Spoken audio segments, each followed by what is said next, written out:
పరమగీతము 3వ అధ్యాయము మొట్టమొదటి వచనం. రాత్రి వేళ పరుండి ఉండి నేను నా ప్రాణప్రియుని వెదకితిని, వెదకినను అతడు నాకు కనబడక ఉండెను. వెదకినను వెదకినను అతడు నాకు కనబడక ఉండెను. ప్రారంభంలోనే ఈ మాట చెబుతాను, ఇక మధ్య మధ్యలో చెప్పించుకోవద్దు. అందరూ అటెన్షన్గా ఉండాలి, నా వైపు చూడాలి. అవసరమైతే లేఖను ఒకరే చదువుతారు, మీరు ఇటువైపే ఆలోచిస్తూ జాగ్రత్తగా వాక్యాన్ని వినాలి. ఈ పరమగీతాల్లో ఉన్నటువంటి ప్రియురాలు ప్రారంభపు అధ్యాయంలో నుంచి కూడా ఆయా సందర్భాల్లో ప్రియుణ్ణి వెతుకుతూనే మనకు కనబడుతుంది. ఈ 3వ అధ్యాయం మొదటి వచనంలో ఆమె ఉన్నటువంటి ఆ స్థితి, రాత్రి జాముల్లో నేను పరుండి ఆయనను వెతికి తిని అంటుంది. మీకు ఈ మాటలో ఒక 2 కోణాలు చూపిస్తాను. ఒకవేళ దీన్ని పాజిటివ్గా తీసుకుంటే ఆధ్యాత్మికంగా కొందరు భక్తులు చెప్పినట్టుగా, లేదా దావీదు చెప్పినట్టుగా, ఇదిగో రాత్రి జాముల్లో కూడా నేను మౌనంగా ఉండగా నా ప్రాణము నీ పట్ల ఆశ కలిగి ఉంది, లేదా రాత్రి జాములందు నేను మొరపెడుతూ కనిపెట్టుకుంటాను అన్నట్టుగా, రాత్రి జాముల్లో నా ఆత్మ పరితాపం తట్టుకోలేక నేను వెతుకుతుంది అన్నట్టుగా ఊహించుకుందాం, ఆలోచిద్దాం. కానీ ఆ విధంగా పాజిటివ్గా తీసుకుంటే అంతగా సింక్ అవ్వట్లేదు అది. ఎందుకని? వెదకినను అతడు నాకు కనబడలేదు కనుక దీన్ని మనం పాజిటివ్గా తీసుకోవడానికి వీల్లేదు. దొరికి ఉంటే వారితో పాటు, అవునులే, రాత్రి జాముల్లో మంచం మీద కూడా దేవుని జ్ఞాపం చేసుకుంటుంది, ఆయన వాక్యాన్ని ధ్యానం చేస్తుంది, తలపోస్తుంది, వెతుకుతుంది ఆంతర్యంలో అనుకోవచ్చు. కానీ దొరికితే అది ఓకే, దొరకలేదు కనుక ఇది నెగిటివ్ యాంగిల్లోనే మనం ఆలోచన చేయాలి. అసలు ఆ మాట మీరు ఒకసారి మరోసారి చదవండి, అందరూ స్పష్టంగా చదవండి, వినండి. రాత్రి వేళ పరుండి ఉండి నేను నా ప్రాణప్రియుని. అసలు ఏంటండి అది? చదువుతున్నప్పుడు మీకేమైనా సంతృప్తిగా అనిపిస్తుందా? వెదకువాడు ఎలా ఉండాలి? ఇర్మియాతో దేవుడు అంటున్నాడు, ఒకడు పూర్ణ హృదయముతో వెదకిన ఎడల. స్తోత్రం చెబుతారా మంచి మాట విన్నప్పుడు? ఒకడు పూర్ణ హృదయముతో వెదకిన ఎడల, పూర్ణ ఆత్మతోనూ మనస్సుతోనూ ఆసక్తితోనూ ఇంకా శక్తి అంతటితో బలమంతటితో ఆయన ఆరాధించడం కానీ, ఆయనను వెతకడం కానీ ఒక ఇంటెన్షన్తో కదా, అత్యధికమైన ఆసక్తితో కదా మనం ఆయనను ఆరాధించాలి, ఆయన వెతకాలి. సామెతల్లో కూడా ఆయన అంటాడు, ఇదిగో నన్ను ప్రేమించువారు నేను ప్రేమిస్తాను, నన్ను జాగ్రత్తగా వెతుకువారు నన్ను. స్తోత్రం, హల్లెలూయా. సీక్ డిలిజెంట్లీ, కేర్ఫుల్లీ, ఒక వైరాగ్యంతో వెతకాలి. దేన్ని వెతుకుతున్నాం? దేవుణ్ణి వెతకడం అంటే ఎలా ఉండాలి? ఆ స్థాయి ఎటువంటి మనసు ఉండాలి? మనసు మీద పరుండి ఉండి నేను వెతుకుతున్నాను, అయినను అతడు నాకు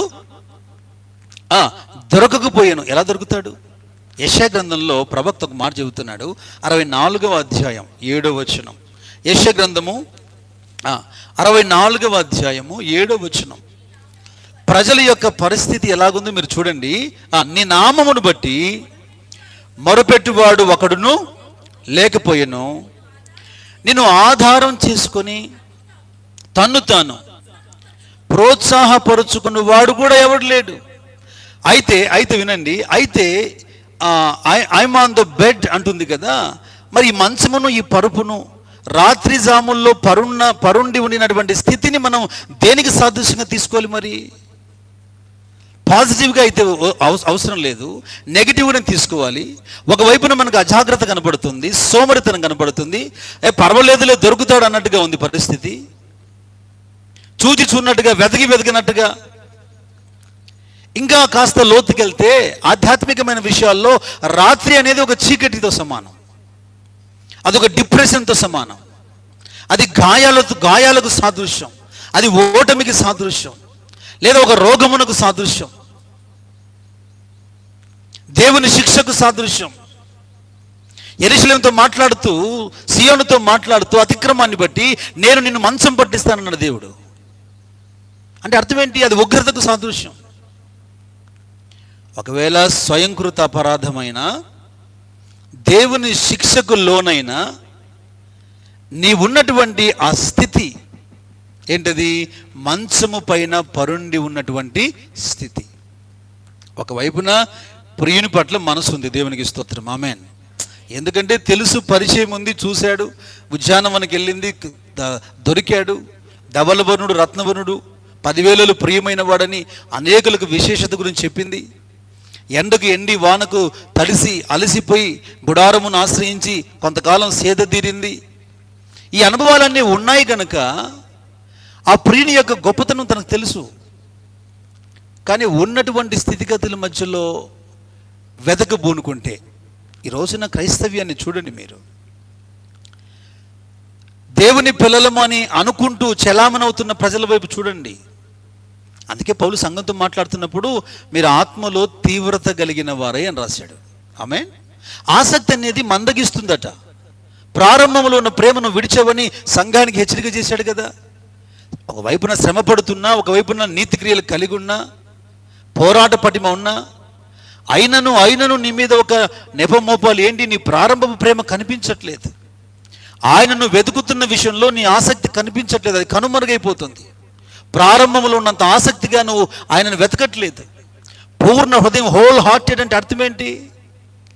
ఇరిమియా 29లో మీరు ప్రార్థన చేస్తూ ఉండగా, మీరు నన్ను వెతుకుతూ ఉండగా పూర్ణ హృదయంతో నన్ను నేను ప్రత్యక్షపరుచుకుంటాను. క్రీస్తు ప్రత్యక్షత ఎలా కలుగుతుంది? దైవ ప్రత్యక్షత ఎలా కలుగుతుంది? ఎలా ఆయన మనతో మాట్లాడగలుగుతాడు? ఎలా మనల్ని ఆయన నడిపించగలుగుతాడు? యెషయా అంటున్నాడు, వినండి, అంటే ఇలాంటి, అవునండి మాకు ప్రభుని వెతకాలని ఆశ ఉంది, రోగంతో ఉన్నాం, సమస్యల మధ్యలో ఉన్నాం, గాఢాంధకారము లోయలో నడిచినట్టుగా ఉంది, ఒంటరిగా ఉన్నట్టుగా ఉంది, సహకారులు లేరు, ప్రోత్సాహకులు లేరు. అంటే యెషయా అదే చెబుతున్నాడు, యూ షుడ్, తనను తాను ప్రోత్సహించుకునేవాడు, యెహోవాకు మొరపెట్టువాడు లేడు. రాత్రి మంచం మీద పరుండిన అనుభవములో, ఆ స్థితిగతుల మధ్యలో ఎవరు ప్రోత్సహించరు? ఎందుకు ప్రోత్సహిస్తారు ఎవరైనా? నువ్వు ప్రోత్సహించుకోవడానికి నీ దగ్గర ఆధారం లేదా? ప్రియునితో నీకు పరిచయం లేదా? అనుభవం లేదా? ఆయన నీకు తెలియదా? మరి సెల్ఫ్ మోటివ్గా కాకుండా ఎవరో వచ్చి మనల్ని ఎందుకు ఎంకరేజ్ చేయాలి? తనను గురించి ఆశ్రయం చేసుకోవడానికి మొరపెట్టేవాడెవడు లేడు, తన్ను తాను పురికొల్పుకునేవాడెవడు లేడు. You should encourage yourself మోటివ్గా ఉండాలి దేవుని బిడ్డలు. ఆమోసు ప్రవక్త చూడండి, 6వ అధ్యాయం 1వ వచనంలో ఏమంటున్నాడో. ఆమోసు ప్రవక్త చాప్టర్ 6 verse 1, 6వ అధ్యాయం 1వ వాక్యం చదువుతారా? సియోనులో నిర్విచారముగా ఉన్న వారికి శ్రమ, సోమ్రోను పర్వతముల పైన నిశ్చింతగా. 2 మాటలు కనబడుతున్నాయా? ఒకటి నిర్విచారము, రెండవది నిశ్చింత. ఈ మాటలు కూడా ఎప్పుడు ఆపాదించబడతాయి? ఇప్పుడు క్రీస్తులో ఉన్నవాడవైతే, బాబు క్రీస్తులో ఉన్నవాడవైతే, ఆయనతో నడుస్తున్న వాడవైతే, అప్పుడు ఆయన ఏమంటారంటే, నువ్వు చింతించొద్దు. మత్తయి సువార్తలో అన్నాడు కదా, నువ్వు చింతించొద్దు. చింతించి నువ్వేం చేయలేవు, మూరుడు పెంచలేవు, తగ్గించలేవు, ఒక వెంట్రుకను తెల్లగా నల్లగా మార్చలేవు.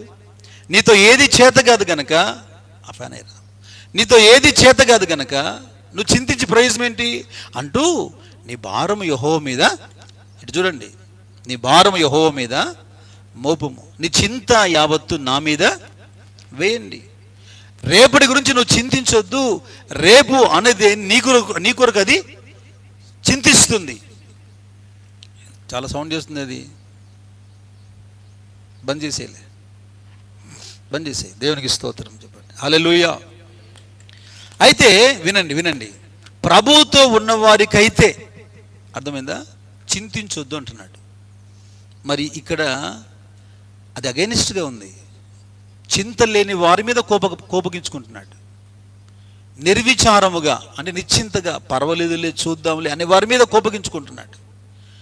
యెహోవా లేకుండా, యెహోవా ఇది విచారణ చేయకుండా, ఆ పరిస్థితులను మార్చుకోవడానికి యెహోవాను ఆశ్రయించకుండా, చీకు చింత లేకుండా అంటారే, అలాగా నిశ్చింతగా నిర్విచారంగా ఉన్నవారికి ఏముందంట? శ్రమ. ఎన్ని వచనాలు చూపిస్తున్నాడు చూడండి ఈ అనుభవం మీద. అలాగే ఆమోసు గ్రంథం 7వ అధ్యాయం 14వ వచనం కూడా చదవండి. హోషియా గ్రంథం 7వ అధ్యాయం 14వ వచనం. హృదయపూర్వకముగా నన్ను బ్రతిమాలు కొనక శయ్యల మీద పరుండి కేకలు వేదు. చాలు. నిద్రావస్థలో ఉంటూ, సుఖాసక్తిలో ఉంటూ, ఆ పరిస్థితుల మధ్యలోనే పరుండినటువంటి అనుభవంలో ఉంటూ అక్కడే ప్రభువును వెతికేటువంటి ఒక ఆలోచన, అక్కడే ప్రభువును వెంబడించేటువంటి ఆలోచన, ఆయనతో సహవాసం చేసే ఆలోచన. అసలు ఆమె ఇస్తున్న స్టేట్మెంట్ ఏంటి? నేను పరుణ్ణి వెతికి తిని ఆయనను. అలాగా ఏదో కాలక్షేపంగా వెతికితే దొరికేవాడా ఈ ప్రియుడు? మనుషుల్ని వెతికినట్టుగా, వస్తువులను వెతికినట్టుగా వెతికితే దొరికేవాడా? అలాగైతే అందరూ సంపాదించుకునేవారు కదా.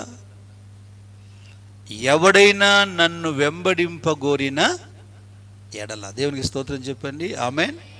అయితే కాస్త ఈ ప్రియురాలు తేరుకుంది. నేను పరుండి వెతుకుతున్నాను, ఆయన నాకు కనబడలేదు. అయితే 2వ వచనం ఏమంటో చూడండి.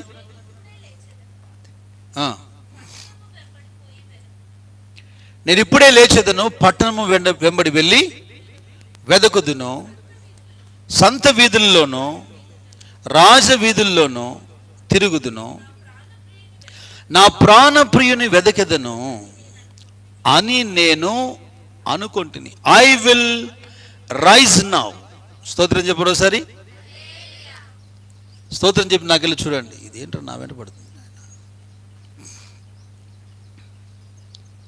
I will rise now. ఒకవైపున నేనున్న స్థితిగతుల మధ్యలో, అది పాజిటివ్ అయినా నెగిటివ్ అయినా పర్వాలేదు, నేనున్న పరిస్థితులు ఏవో అక్కడి నుంచి నేను వెతుకుతున్నాను. ఆ స్థితిలో ఉండే వెతుకుతున్నాను.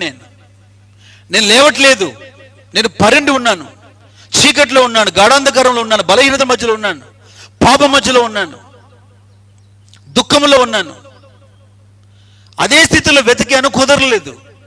ఇప్పుడు సెల్ఫ్ మోటివ్గా ఆయనను వెతకదగిన రీతిగా వెతికేదానికి ఆసక్తి లేకున్నా ఆసక్తిని తెచ్చుకొని, వాళ్ళ లేఖనం పురిగొల్పుతుంది కదా, నిన్ను నువ్వు పురిగొల్పుకొని లే అని పిలుస్తుంది కదా, బలము ధరించుకో అంటుంది కదా. ప్రవక్త యెషయా 52వ అధ్యాయము 1-2 వచనాల్లో సియోనుకు ఒక పిలుపునిస్తున్నాడు. సియోను లెమ్ము, లెమ్ము, నీ బలము ధరించుకొను అంటాడు. నీ బలము లెమ్ము, నీ బలమును ధరించుకొను. యెషయా 52:1 నీ సుందర వస్త్రమును ధరించుకొనుము. సియోను లెమ్ము, ధూళి దులుపుకొనుము, నడికట్లు తీసివేసుకో, లే. సియోనుకున్నటువంటి బలం ఏంటి ఏమండి? ఆ మాట జాగ్రత్తగా మీరు వినండి. సియోను లెమ్ము, లెమ్ము, నీ బలము ధరించుకొనుము, పరిశుద్ధ పట్టణమైన యెరూషలేమా నీ సుందర వస్త్రం. ఆగండి. బలము ధరించుకొనుము అంటూ నీ సుందర వస్త్రాన్ని ధరించుకో. అంటే that beautiful government is your strength. బలం అంటే ఏదో కాదు, ఇదిగో వస్త్రాన్ని తీసి పక్కన పెట్టేశావు, కాస్త సుఖంగా పడుకొని నిద్రపోతున్నావు. ఇప్పుడు నువ్వు బలహీనంగా ఉన్నావు, ఆ బలహీనతలోంచి నువ్వు వెతుకుతున్నావు, అందుకే ప్రియుడు నీకు దొరకట్లేదు. ఇప్పుడు లెమ్ము, లేచి నీ బలం ధరించుకో. ఏంటది? ఆ సుందర వస్త్రాన్ని ధరించుకో, అదే నీ బలం. యెషయా ప్రవక్తనే పరిశుద్ధ అలంకారం గురించి మాట్లాడుతూ పెళ్లి కుమార్తె రీతిగా, పెళ్లి కుమారుని రీతిగా సుందరమైన వస్త్రాలు, రక్షణ వస్త్రాలు నీకు ధరింపజేస్తానని చెప్పాడు. మరో చోట నీ బలము నీ రక్షణ వస్త్రం. ఆమేన్. ఆ మాటకు వస్తే రోమీయులతో పౌలు మాట్లాడుతూ ఎన్నో సలహాలు ఇస్తూ పౌలు అంటాడు చివరికి, మెట్టుకు నా సహోదరులారా, క్రీస్తు యేసును మీరు ధరించుకొనిన వారై, క్రీస్తు యేసును మీరు ధరించుకున్న వారై శరీరేచ్ఛలు నెరవేర్చుకున్నట్టుకు శరీరం గురించి మీరు ఆలోచన చేయొద్దు. క్రీస్తును ధరించండి, మీరు రక్షణ వస్త్రాన్ని ధరించండి. మీరు కాస్త ఆలస్యమైన తేరుకుని నేను ఇప్పుడే లేచేదను. ఆమేన్. యెషయా గ్రంథము 61వ అధ్యాయం 61వ అధ్యాయం. పోనీ యెషయా గ్రంథము 55 చదవండి, 55:6 చదవండి. 55:6. యెహోవా మీకు దొరుకు కాలమున ఆయనను వెదకుడి, ఆయన సమీపములో ఉండగా ఆయనను మీరు వేడుకొనుడి. ఏ కాలం అంటే అది? లేఖనం ఏముంటుందంటే ఇది అనుకూలమైన సమయం, ఇది రక్షణ దినం. కీర్తనకారుడు మాట్లాడుతూ మరో చోట అంటాడు దర్శన కాలం అంటాడు. యెహోవా దర్శన కాలం, ఆయన దేవుడిని దర్శించు కాలములో. యెరూషలేముతో ఏమన్నాడు? నేను నిన్ను దర్శించాను దర్శించాను దర్శించాను. యెరూషలేమా, నేను నిన్ను దర్శించిన కాలములో నీవు విననొల్లకపోతివి, నువ్వు లోబడకపోతివి. దేవుడు ఎప్పుడు దర్శించాడు యెరూషలేమును అన్నది వీరి వాదన. రేయి మొదలు నేను ప్రవక్తల్ని చెప్పండి పంపుతూ వచ్చాను, నా ప్రవక్తల్ని ఎద్దుకు పంపుతూ వచ్చాను, సువార్తని ఎద్దుకు పంపుతూ వచ్చాను, దైవజనుల్ని ఎద్దుకు పంపుతూ వచ్చాను, లేఖనంతో నీతో మాట్లాడుతూ వచ్చాను, దర్శిస్తూ వచ్చాను. అయితే నువ్వు విననొల్లకపోతివి కనుక నీకు శ్రమ. ప్రకటించినప్పుడు మాట వినకుండా, శ్రమ కలిగినప్పుడు ఆ శ్రమలో ఆపదలో వేడుకుంటే ఎలా సాధ్యమవుతుంది? ఆ శ్రమకు కారణమే అవిధేయత. ఎలా తొలగిపోతుంది అది? దర్శన కాలములో, యెహోవా మీకు దొరుకు కాలములో ఆయనను వెతికేదానికి ఈ వాక్యం ద్వారా దేవుడు మనతో మాట్లాడుతున్న సమయానికి ఏ మంచం మీద మనం పరుండి ఉన్నామో, రాత్రి జాముల్లో పరుండి ఉన్న అనుభవంలో ఉన్నామో, అంటే ఆ మంచానికి కట్టివేయబడి ఉన్నాం, ఆ బలహీనతకు, ఆ రుగ్మతలకు, ఆ స్థితిగతులకు, అనాసక్తికి, అజాగ్రత్తకు, లోక మర్యాదకు, దేనికైతే మనం ఇంకా బంధించబడి ఆ స్థితిలో ఉన్నామో అక్కడి నుంచి లేవకపోతే ఏమండి ఆయనను వెతికే అవకాశం మనకు లేదు. ఆయన పిలుపునిస్తున్నాడు, లెమ్ము తేజరిల్లుము, నీకు వెలుగు వచ్చి ఉన్నది, లెమ్ము, యెహోవా నీ మీద ఉదయిస్తున్నాడు, యెహోవా నీ మీద ప్రకాశిస్తున్నాడు. మొదటి అనుభవం ఏమో కుదరలేదు, ఫెయిల్ అయిపోయింది. ఇలాగైతే ప్రియుడు దొరికేవాడు కాదు. ఈరోజు కూడా ఒక నామినల్ క్రిస్టియన్స్గా ఎంతమంది చలామణి అవుతున్నారు? ఆరాధనలో పైన ప్రభుని ఎంతమంది వెతుకుతున్నారు? ఎక్కడ దొరుకుతున్నాడు వారికి? ఆ ఉన్న స్థితిలో నుంచి లేవనెత్తబడకపోతే ఏమండి, 3వ అధ్యాయంలో 4వ వచనం చూడండి ఏమంటుందో ఆ ప్రియురాలు. నేను ఆ పై వచనం కూడా చదివిడ్డ. పట్టణమందు సంచరించు కావలివారు నాకెదురు పడగా, మీరు నా ప్రాణ ప్రియుని చూచితిరా, నేను అడిగి తిని, నేను వారిని విడిచి కొంచెము దూరము పోగా నా ప్రాణ ప్రియుడు నాకు, నా వైపు చూడండి, దేవునికి స్తోత్రం చెప్పండి. మొట్టమొదటి పరిస్థితి ఏమో నా మంచం మీద నేను పరుండి ఆయనను వెతికాను, ఆయన నాకు దొరకలేదు. అయితే 2 ప్రాముఖ్యమైనటువంటి కారణాలు ఇక్కడ మనం చూస్తున్నాం. ఒకటి ఏంటంటే మన పరిస్థితులు, మన యొక్క స్థితిగతులు విడవకుండా మనం ఆయనను వెతికే అవకాశం కనబడట్లేదు. రెండవది, ఆమె వెతుకుతూ వెళ్తున్నప్పుడు కొందరు పట్టణంలో ఉన్నటువంటి కాపరాదారులు లేదా కొంత మనుషుల గుంపు కనపడింది. వారితో ఆ మాట మంతి జరుగుతోంది, కొంత సహవాసం జరుగుతోంది. అక్కడ ఏమైనా ప్రియుడు కనపడ్డా అని అడిగితే వారు మాకు కనపడలేదు అంటున్నారు. బాగా వినండి. అక్కడే ఆగిపోకుండా ఈ ప్రియురాలు ఇటు చూస్తారా, నేనేమంటున్నానంటే మంచాన్ని విడవాలి, మనుష్యుల్ని కూడా విడవాలి. దేవునికి స్తోత్రం చెప్పండి. మంచాన్ని కాస్త విడవాలి, మనుష్యుల్ని విడవాలి. కాస్త సుఖాన్ని సౌకర్యాన్ని విడిచిపెట్టాలి, కాస్త శ్రమపడడం నేర్చుకోవాలి, కాస్త మనుషులకు దూరంగా బతికిదంగా నేర్చుకోవాలి. ఆ మనుషులతో ఉంది, ఆ కాపర్లతో ఉంది, ఆ వీధిలో తిరుగుతుంది. నా ప్రియుడిని కనపడ్డా, మీకు కనపడ్డా? కనపడలేదు. వారికి ఎందుకు కనపడతాడో? వారు వెతికే గుంపు కాదు కదా. వారు కూడా నీలాగా ప్రియుని వెతికే పనిలో ఉన్నారా? ఆ గుంపు కాదది. అయితే దేవునికి స్తోత్రం, హల్లెలూయా. ఓ మంచి స్వభావం ఈ ప్రియురాల్లో ఏముందంటే, పరిశీలిస్తూ పరీక్షిస్తూ ప్రియుడు దొరికే దిశగా వెళ్తూ ఏమేమి వదలాలో, ఏమేమి పోగొట్టుకోవాలో, ఏ ఏ స్థితుల నుంచి బయటికి రావాలో దేవునికి స్తోత్రం ఒక్కొక్కటి జరుగుతోంది. హల్లెలూయా. మంచం మీద పరుండి వెతకాను, కుదరలేదు. I just want to leave this bed. సుఖంగా ఉన్నానా విడిచిపెట్టాలి, డిప్రెషన్లో ఉన్నానా విడిచిపెట్టాలి, సమస్యల మధ్యలో సతమతం అవుతున్నానా, కృంగిపోతున్నానా విడిచిపెట్టాలి, బలహీనతల మధ్యలో ఉన్నానా విడిచిపెట్టాలి, ధూళిలో కూర్చున్నానా విడిచిపెట్టాలి, పాపంలో ఉన్నానా విడిచిపెట్టాలి. ప్రియునితో సహవాసం కొరకు నేను వ్యక్తిగతంగా ఏ పరిస్థితుల మధ్యలో ఉన్నానో అది విడిచిపెట్టి మహిమ నుండి అధిక మహిమ పొందినట్లుగా, క్రీస్తుతో సహవాసం దొరికినట్లుగా, సమ్మతి కలిగి కూడి ఆయనతో నడుచున్నట్లుగా ఆ ప్రియుని దిశగా వెళ్ళేదానికి I just want to leave the situations. This is the first thing. రెండవది, ప్రియుణ్ణి నువ్వు కలవకుండా నీకు అడ్డుపడుతున్నటువంటి సమూహములు, గుంపులు. నువ్వు కూడి నడవాల్సింది ప్రియునితో.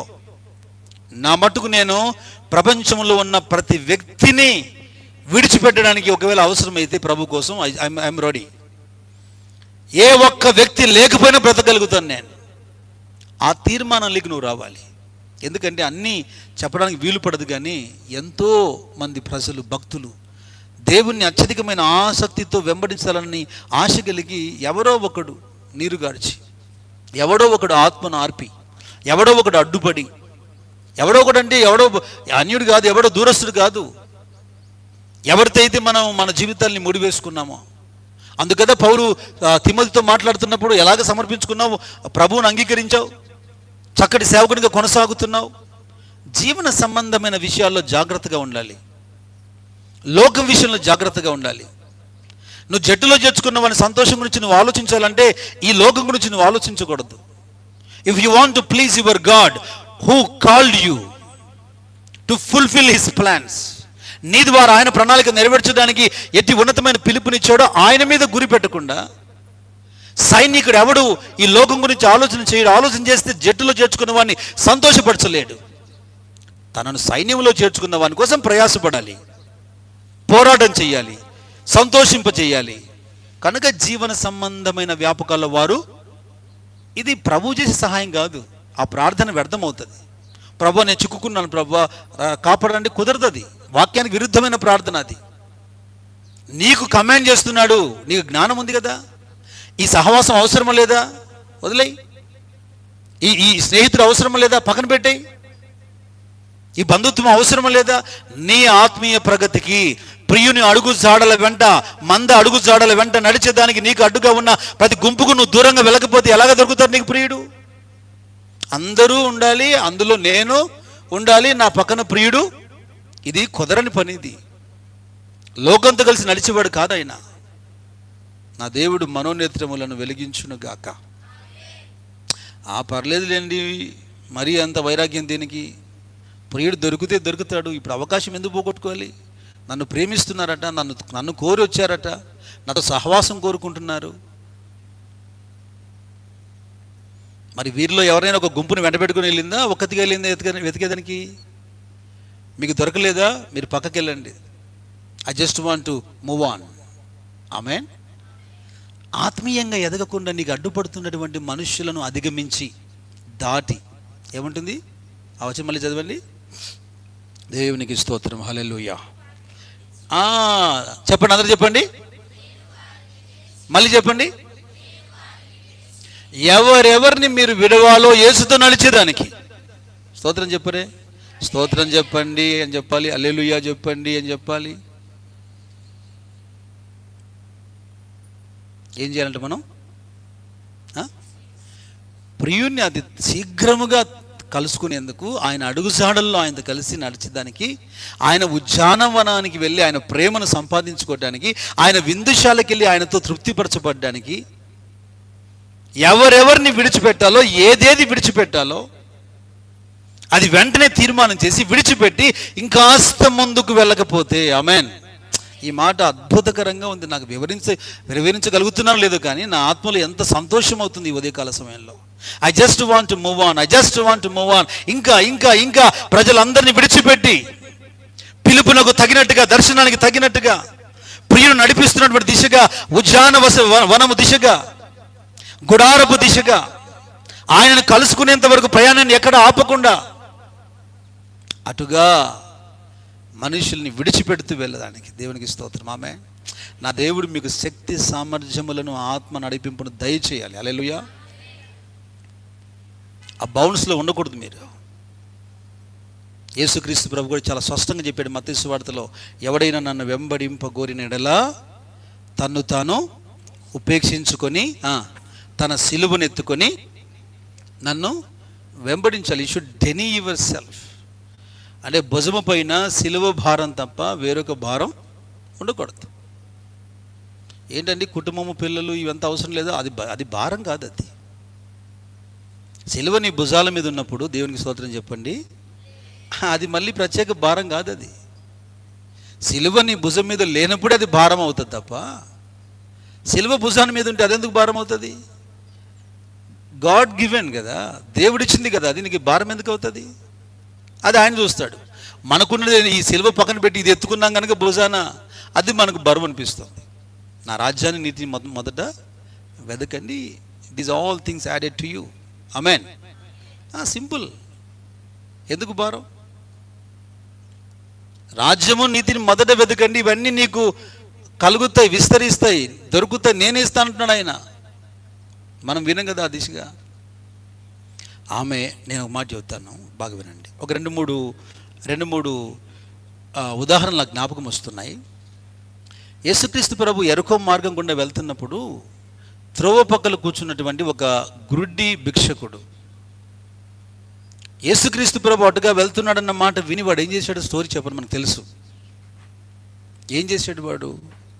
తన దగ్గర ఉన్నటువంటి ఆ పాత ప్రాచీనమైనటువంటి బట్టను పారవేసి యేసు దగ్గరికి వెళ్ళాడు.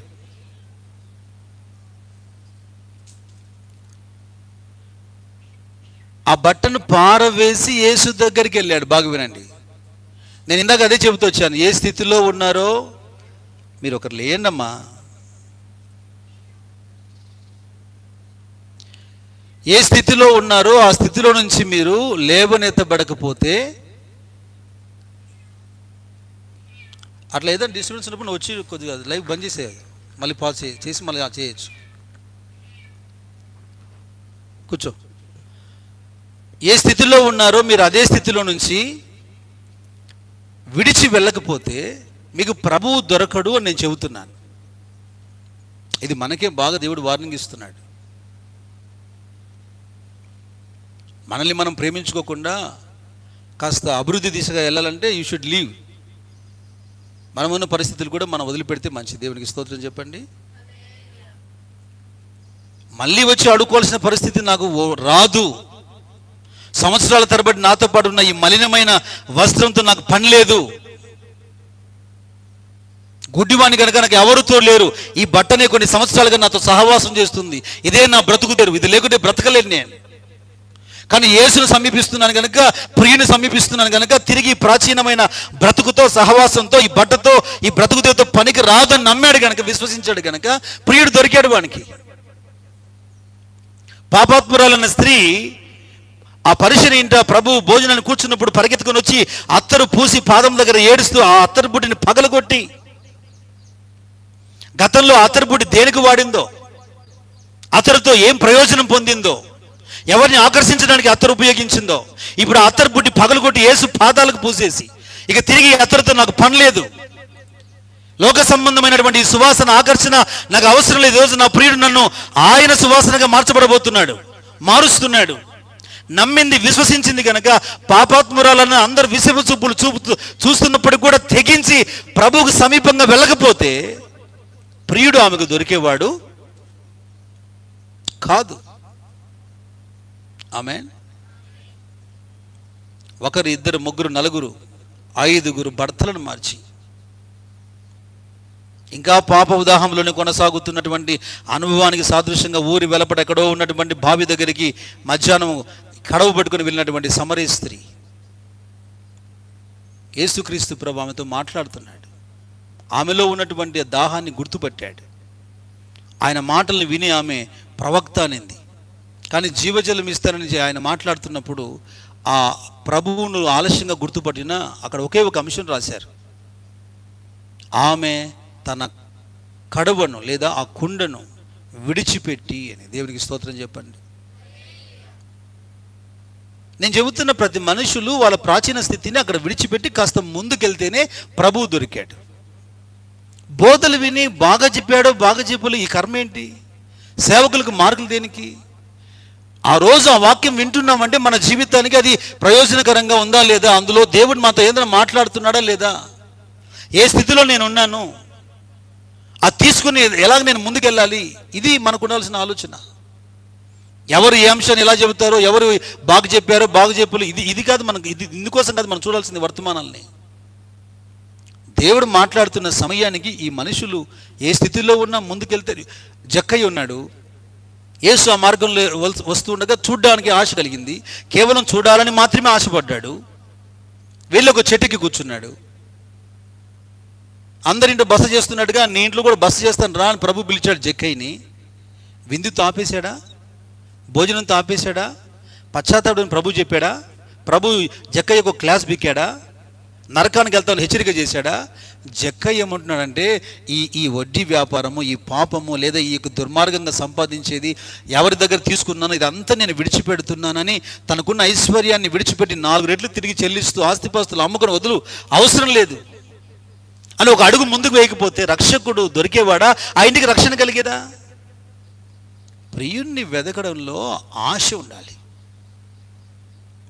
నీకు తాత్కాలికమైన భూమి మీద దొరికే ఒక అధికారమో, ఒక ఉద్యోగమో, ఒక వ్యాపారమో, దేనికోసమో ఇంత పెద్ద ప్రభువును పక్కన పెట్టి అండి, ఈ క్రమాన్ని పక్కన పెట్టి, దొరికినా దొరకకపోయినా పర్వాలేదు, ఈ మనుషుల్ని పోగొట్టుకోకూడదు, ఈ మనుషుల్ని పోగొట్టుకోకూడదు, ఈ మనుషుల్ని పోగొట్టుకోకూడదు అంటే నువ్వు మంచం మీదే ఉంటావు. మంచం దిగే ప్రసక్తి లేదు ఇంకా. ఆయన పరలోకమును, దూతల్ని, సింహాసనాన్ని విడిచిపెట్టుకొని దీనుడుగా దరిద్రుడిగా నీ దగ్గరకు వస్తే జీవితకాలం దరిద్రుడిగా మిగిలిపోయాడా? తాను పూర్తిగా తగ్గించుకొని రిక్తునిగా మారితే ప్రపంచాన్ని జయించాడు ఆయన. నీ ఆలోచన ఏంటి? ఇలా చేయకపోతే ఈ మనుషులు ఉండరు, ఇలా చేయకపోతే ఈ మనుషులు ఉండరు, ఈ స్నేహితులు ఉండరు. నువ్వు మంచం మీదనే ఉండు ప్రశాంతంగా ప్రభు వచ్చేంత వరకు. నీకు విడుదల దొరకదు, విడుదల దొరకదు. నీకు ఏ సంఘానికి వెళ్ళు, ఏ బోధలు విని విడుదల దొరకదు. నీకుగా నువ్వు తీర్మానం చేసి ఆ ప్రియుని కొరకు ఏమేమి విడవాలో విడవకపోతే నీకు ప్రియుడు దొరకడు, నీకు పరలోకం దొరకదు, నీకు ఆయనతో సహవాసం దొరకదు. ఇంత హెచ్చరిక చేసినా కూడా నువ్వు లోకాన్ని ప్రేమించావనుకో ఎలా సాధ్యమవుతుంది? కొద్దిగా ఆలస్యమైన ఎంత అద్భుతకరమైన ఒక తీర్మానం చేసిందంటే, ఒకటి పరుండి ఉన్న స్థితిని విడిచిపెట్టింది, ఏమండి, ఆ సుఖాసక్తిని విడిచిపెట్టింది, బలహీనతను విడిచిపెట్టింది. కొన్ని లేఖనాలు చదువుతూ వచ్చాం కదా, తాను పురికొల్పుకుంది, దర్శన కాలాన్ని గుర్తుపట్టింది. ఆమేన్. మనుషుల్ని కూడా విడిచిపెట్టి కాస్త ముందుకు వెళ్ళగలిగింది. ఇప్పుడు అంటుంది చూడండి, నేను వారిని విడిచి కొంచెము దూరము పోగా. దేవునికి స్తోత్రం చెప్పండి. మందిరానికి వస్తే కాదు కనపడేది ప్రాణప్రియుడు. మనుషుల్ని విడిచిపెట్టి కాస్త ముందుకు వెళ్ళాలి అంటే అరణ్యంలోకి పోమని చెప్పట్లేదు, మీకు అర్థమవుతుంది వాక్యం. నీ దర్శనాన్ని, పిలుపును రేకెత్తించి నీతో కూడి నడిచేవాడైతే ఓకే. లోక సంబంధమైన సహవాసం దేనికి? నేను అదే మీకు నేర్పిస్తున్నాను. ప్రభువుతో మీకు కాస్త తేడా అనిపిస్తున్నట్టుగా ఉంది, అందుకు కారణం పలాని వ్యక్తి అయితే మీరు నిశ్చింతగా వదిలేయండి. ఎంత నష్టం జరిగినా పర్లేదు, అది నేనైనా నువ్వైనా. రక్తం కాచింది ఆయనే కదా, ప్రాణం పెట్టింది ఆయనగా. మరి ఆయనతో ఒక మంచి సంబంధం ఉండొద్దా మనకి? అందరిని విడిచిపెట్టి, స్నేహితురాలను విడిచిపెట్టి, కుటుంబాన్ని విడిచిపెట్టి, కావలి వారిని విడిచిపెట్టి కాస్త ముందుకు వెళ్ళగా, ఇదిగో నా ప్రాణప్రియుడు నాకు దొరికాడు, నేను అతన్ని గట్టిగా పట్టుకున్నాను. దేవునికి స్తోత్రం. ఆమేన్. హల్లెలూయా. అతన్ని గట్టిగా పట్టుకొని నా ఇంటికి అతన్ని నేను తోడుకొని వచ్చి తిని. ఆమేన్. అయితే ఈ రోజున మీకు ఈ చక్కటి అనుభవం గుండా వెళ్తున్నటువంటి ఈ షూలమ్మితి ఇంకొక స్టేట్మెంట్ ఇచ్చింది, అదొకటి చెప్పి నేను ముగించే ప్రయత్నం చేస్తాను. 7వ వచనం, పరమగీతం 3వ అధ్యాయము 7వ వచనం. ఇదిగో సొలొమోను పల్లకి వచ్చుచున్నది, 60 మంది శూరులు దానికి పరివారము.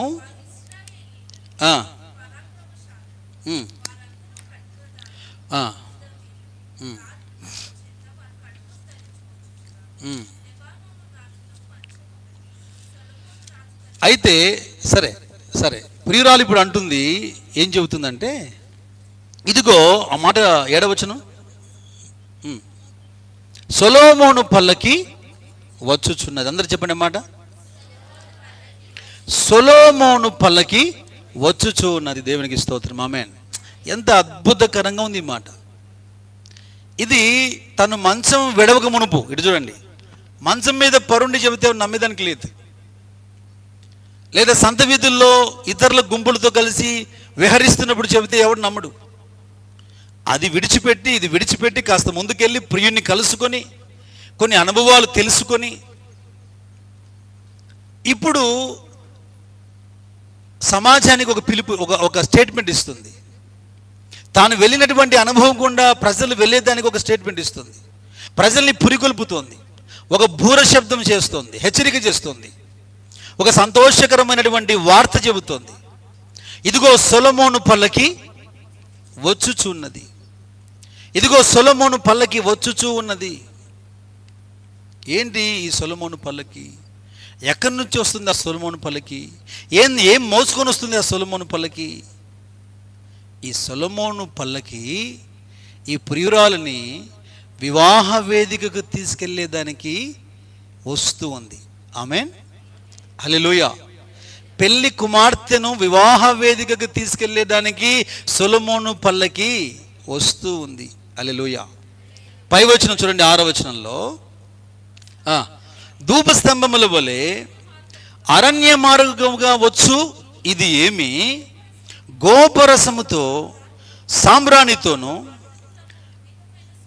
వివిధమైనటువంటి సువర్ణ చూర్ణములతో పరిమళించుచూ వచ్చుచున్నటువంటి ఇదేంటి ఏంటి?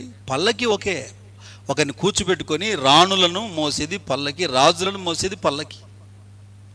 ఈమె రానే కదా, సూలమితి రానే, కాబోతున్నటువంటి రాణి ఆమె. ఆ పల్లకి వస్తుంది, కానీ ఆ పల్లకి ఎలాగొస్తుందట? ఒకటి పల్లకి, ఇది చూడండి, ఒకటి పల్లకి వస్తున్నటువంటి దిశ. దేవునికి స్తోత్రం. ఏంటది? పల్లకి వస్తున్నటువంటి దిశ. అరణ్య మార్గమున ఇదిగో పల్లకి, అరణ్య మార్గము నుండి ఇదిగో పల్లకి వస్తున్నది. అరణ్య మార్గములో యెరూషలేమునకు తూర్పు దిక్కున యూదయ అరణ్య మార్గం ఉన్నది. ఆమేన్. యూదయ అరణ్య మార్గం, ఈ అంశాన్ని అనేక విషయాలు నేను శోధించి పరిశీలించి పరీక్షిస్తే, ఏమండి, యేసుక్రీస్తు ప్రభువు ఆయన మత్తయి సువార్త 4వ అధ్యాయం 1-11 వచనాల్లో ఆయన పరిచర్య ప్రారంభిస్తున్నప్పుడు 40 రాత్రింబవళ్ళు ఆయన ఉపవసించి ప్రార్థించి శోధించబడి ఆత్మబలం చేత సాతాన్ను అధిగమించి పరిచర్య ప్రారంభించినటువంటి అనుభవాలు ఉన్నాయే, అది యూదయ అరణ్యానికి సంబంధించిన ప్రదేశం. తన శిష్యులు చూస్తుండగా ఆయన అందులో ఒక ముగ్గురిని తీసుకెళ్లి ఏకాంతంగా వారి ఎదుట రూపాంతరం పొందాడే, అది అరణ్య మార్గం. ఆయన మరణములు విడిచి సమాధిని గెలిచి తిరిగి లేచిన తర్వాత ఆయన లూకా సువార్త చివరి అధ్యాయంలో బేతనియ వరకు తన శిష్యులను తీసుకెళ్లి వాళ్ళు చూస్తుండగా ఆకాశముకు ఆరోహణమై వెళ్ళిపోయాడే, అది అరణ్య మార్గం. హల్లెలూయా. నేడు రేపు 2వ రాకడలో ఒలీవ పర్వతం మీదకి ఆయన తిరిగి రాబోతున్నాడే, లేదా రూపాంతరం చెందాడే, తిరిగి ఆయన యెరూషలేముకు 2వ రాకడలో రాబోతున్నాడే, అది కూడా తూర్పున ఉన్నటువంటి అరణ్య మార్గము గుండా ఆయన రాబోతున్నాడు. స్తోత్రం చెప్పండి, హల్లెలూయా. ఆయన చేసిన ప్రతి కార్యము కూడా, ఏమండి, ప్రతి పని కూడా ప్రవచనాత్మకంగా కొన్ని అంశాలు అలా జ్ఞాపం చేస్తున్నాను అంతే. ఎందుకంటే ఈ ప్రియురాలు గుర్తుపడుతుంది, నా ప్రియుడు వచ్చుచున్నాడు, ఆయన స్వరం వినపడుతుంది. అయితే ఆ దిశకెళ్ళి చూస్తుంది. ఇక్కడ అంశము తూర్పు పడమరని కాదు, కొన్ని లేఖనాలు మీకు చూపిస్తూ ప్రియుడు వచ్చే దిశగా మనం ఆలోచన చేయాలి. అనేకులు చెబుతున్నారు రాకడొస్తుందని, ఆ దిశగా మేము ఎందుకు చూడాలి? లోకం చూడండి, టెక్నాలజీ చూడండి, ఈ లోకమంతా ఎలా అనుభవించకూడదా? ఈ దిశగా మనం చూడకూడదా? ఆకర్షించే దిశలే అనేకం ఉన్నా పల్లకి వచ్చే దిశగా ప్రియురాలు పురిగొల్పుతూ ఉన్నది. ఆమేన్. దైవ సేవకులు చేస్తున్న ప్రయత్నం ఏంటి, ప్రయాస ఏంటి? ఇంతకాలము ప్రయాసపడి ఎదురు చూస్తున్నాం కనుక ఇక సమయం ఆసన్నమైంది, ఆ పల్లకి రాబోతుంది, ఆ దిశగా చూడండి మీరు. బూరధ్వని ఎలా గుర్తుపడతారో పల్లకి మోసుకొస్తున్న పరిమళ వాసన గుర్తుపట్టండి. ఆమేన్. పరిమళ వాసన గుర్తుపట్టి పల్లకి సమీపంగా ఉందని గుర్తించలేరా మీరు?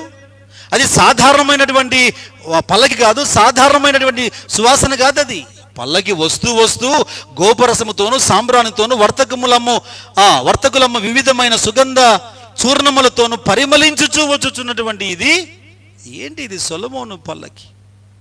ఆమేన్. హల్లెలూయా. పాత నిబంధన కాలంలో దేవుని సన్నిధిలో యాజకులకు ఆయన ఇచ్చినటువంటి ఆజ్ఞ ఏంటంటే, ఇవన్నీ నిర్గమకాండం 30 అధ్యాయంలో ఉంటాయి, ఇక సమయం లేదు. మోషేకు దేవుడు ఆజ్ఞాపించాడు, నువ్వు ఒక ధూప వేదిక చేయాలి. యాజకుడు ఉదయం, వినండి చూడండి, ఉదయం సాయంకాలము ఆ ధూప వేదిక మీద ధూపం వేస్తూ ఉండాలి దేవునికి. ఆ ధూపం వేసేదానికి ఇక్కడ ఏ విధంగా కొన్ని పదార్థాల పేర్లు చెప్పబడ్డాయో మార్కెట్లో ఏది దొరికితే అది కాదు, కానీ దేవుడు కొన్ని కొలతలు ఇచ్చాడు, కొన్ని పదార్థాలు చెప్పాడు, కొన్ని కొలతలు ఇచ్చాడు. వాటి ప్రకారం మాత్రమే నువ్వు సాంబ్రాణిని తయారు చేసి అది మాత్రమే ధూపం వేయాలి. దీన్ని తిరిగి మళ్ళీ ఇంట్లో నువ్వు ఉపయోగించడానికి వీలు లేదు. ఏ మానవుడు తన కొరకు దాన్ని చేసుకోకూడదు, వాడు శపించబడతాడు. ఇది దేవునికి పరిశుద్ధమైనది, ఇది దేవునికి ప్రీతికరమైనది, ఇది పరిశుద్ధ మిళితమైనది, యాజకులు కలపదగినది, వాడదగినది. అది దేవునికి ఇష్టమైనటువంటి ప్రీతికరమైన sweet aroma to the lord, ఇష్టమైనటువంటి సువాసన అది. ఆమేన్. ఈ అంశాన్ని ఎత్తుకెళ్ళి పౌలు సంఘంతో మాట్లాడుతున్నాడు. నశిస్తున్న వారికి, రక్షణ పొందుతున్న వారికి ఇదిగో మేము క్రీస్తు సువాసనగా. ఎలా సువాసనగా మార్చాడు? పౌలు గలతీయులతో మాట్లాడుతున్న మాట చెప్పాడు చూడండి. ఈ మాట చదవండి మీరు. దేవునికి స్తోత్రం. హల్లెలూయా.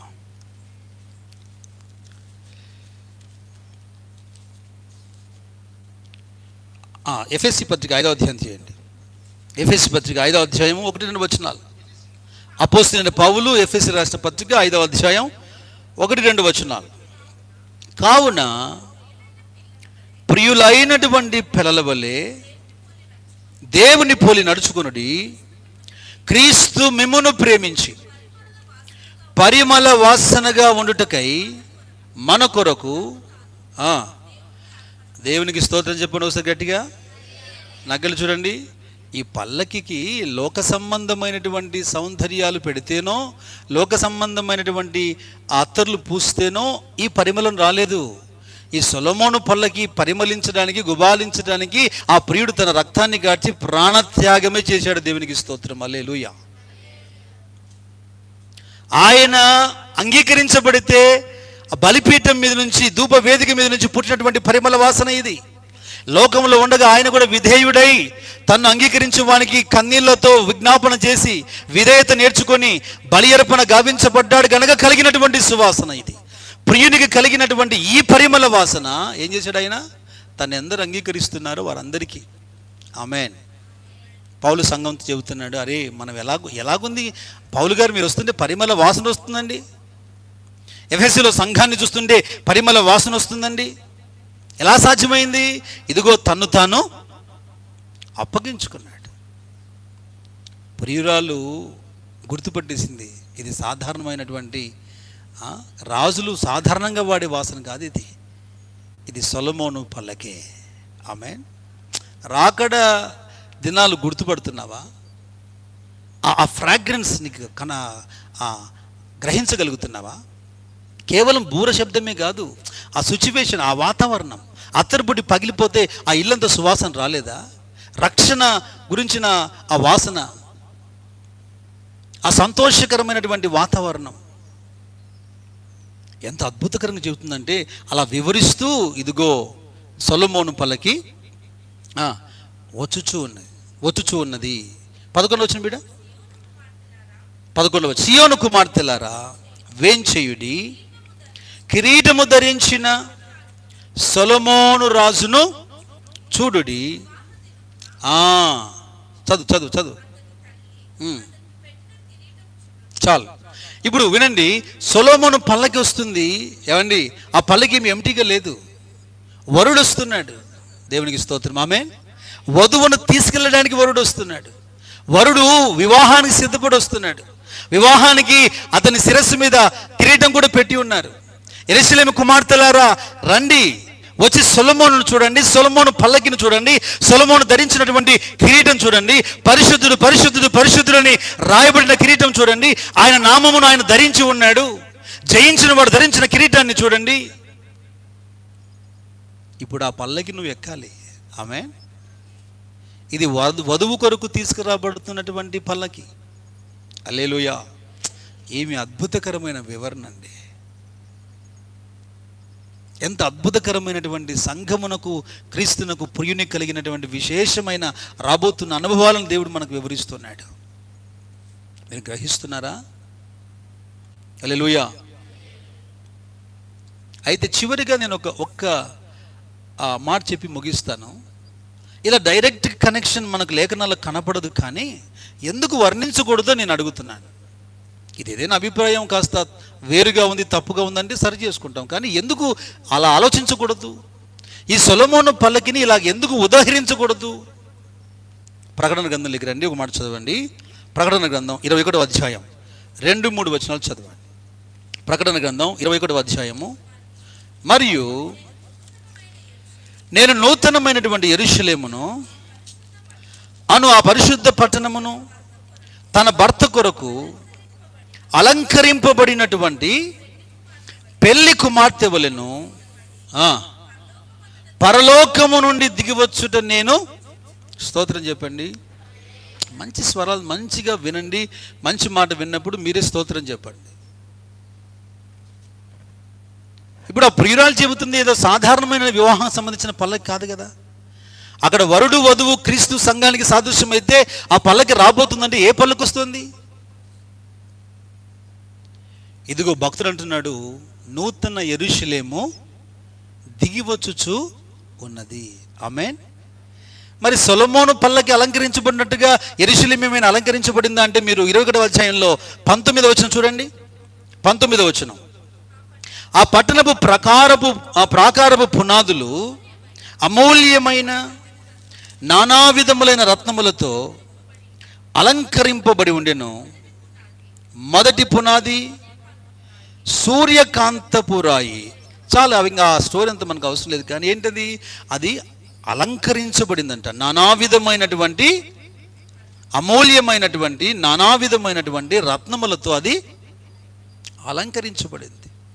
పెండ్లి కుమార్తె వలె అలంకరించబడింది. దేవునికి స్తోత్రం. హల్లెలూయా. సొలొమోను పల్లకి వస్తుంది. ఈ కన్స్ట్రక్షన్ మీరు చూసారా? అయితే ఈ పల్లకి ఎవరిని మోసుకెళ్తుంది? ముగింపుగా అలాగా ఒక మాట చెప్తాను. ఈ నూతన యెరూషలేములో ఎవరు ప్రవేశిస్తారు? ఎవరికి స్థానం దొరుకుతుంది? సొలొమోను పల్లకి ఎవరెక్కుతారు?